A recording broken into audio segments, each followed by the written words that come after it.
নমস্কার, আমি জ্যোতিষ দেবজ্ঞ মাতৃসাধক অমিত শ্রী। আজকে আলোচনা করব গণেশ চতুর্থী নিয়ে। গণেশ চতুর্থী কবে আমরা গণেশ চতুর্থী পালন করব, চতুর্থী কবে এবং কখন শুরু হবে, কবে এবং কখন শেষ হবে, এই গণেশ চতুর্থীর দিন কেন গণেশজির পুজো করা হয় এবং এই গণেশজির পুজো করলে আমরা তার কি কি সুফল লাভ করব, গণেশজির সব থেকে প্রিয় বস্তু কি, বা জীবনে সাকসেস পেতে হলে গণেশজিকে কোন বিশেষ দ্রব্যটি অর্পণ করা উচিত, এই সব কিছু নিয়ে আজকে আমি আলোচনা করব। তাই ভিডিওটি প্রথম থেকে শেষ পর্যন্ত স্কিপ না করে দেখতে থাকুন।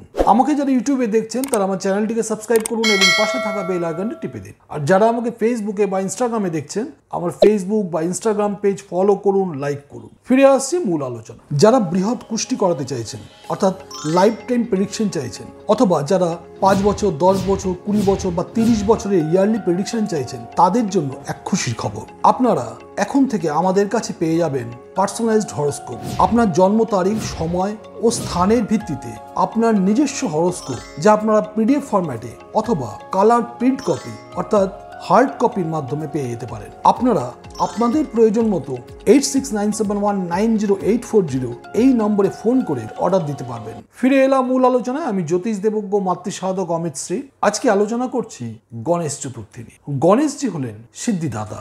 গণেশজি ব্যবসার সঙ্গে সম্পর্কিত। জীবনে উন্নতি লাভের জন্য গণেশজির আশীর্বাদ অত্যন্ত জরুরি।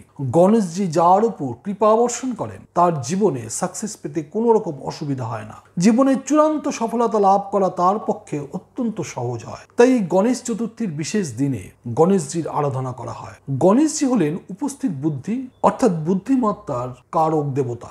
যে কোনো কাজে সফলতা পেতে হলে গণেশজির আরাধনা করা উচিত। গণেশজি তার বুদ্ধি বলে অসাধ্য সাধন খুব সহজেই করতে পারেন। তার তীক্ষ্ণ বুদ্ধি, তার জ্ঞান এবং তার দূরদৃষ্টি তাকে দেবতাদের মধ্যে অগ্রণী ভূমিকা দিয়েছে। আর এই কারণে সকল দেবতার পুজোর আগে তার পুজো করা হয়। গণেশজি সিদ্ধি প্রদান করেন, তাই যে কোনো কাজে সিদ্ধি লাভের জন্য গণেশজির আরাধনা করা উচিত। যে কোনো কাজ শুরু করতে গেলে গণেশজির আরাধনা করা উচিত। যে কোনো ব্যবসায় সাফল্য লাভের ক্ষেত্রে প্রথমেই গণেশজির আরাধনা করা উচিত। আর এই গণেশজিকে তুষ্ট করা যায় শুধুমাত্র 21টি দুর্বা দ্বারা। 21টি দুর্বার একটি গাঁঠ তৈরি করে গণেশজিকে উৎসর্গ করলে জীবনে সফলতা লাভ নিশ্চিতভাবে সম্ভব হয়। গণেশজিকে নৈবেদ্য হিসেবে মোদক বা লাড্ডু অর্পণ করা হয়। গণেশজির নাম নিয়ে যাত্রা শুরু করলে যাত্রা শুভ এবং সফল হয়। এবার আমরা জানবো গণেশ চতুর্থী কবে। আগামী 21শে ভাদ্র 1431, ইংরেজির 7ই সেপ্টেম্বর 2024 শনিবার গণেশ চতুর্থী বা গণেশ পুজো। চতুর্থী শুরু হবে 20শে ভাদ্র 1431, ইংরেজির 6ই সেপ্টেম্বর 2024 শুক্রবার দুপুর 12:18 থেকে এবং এই চতুর্থী শেষ হবে 21শে ভাদ্র 1431, ইংরেজির 7ই সেপ্টেম্বর 2024 শনিবার দুপুর 2:14।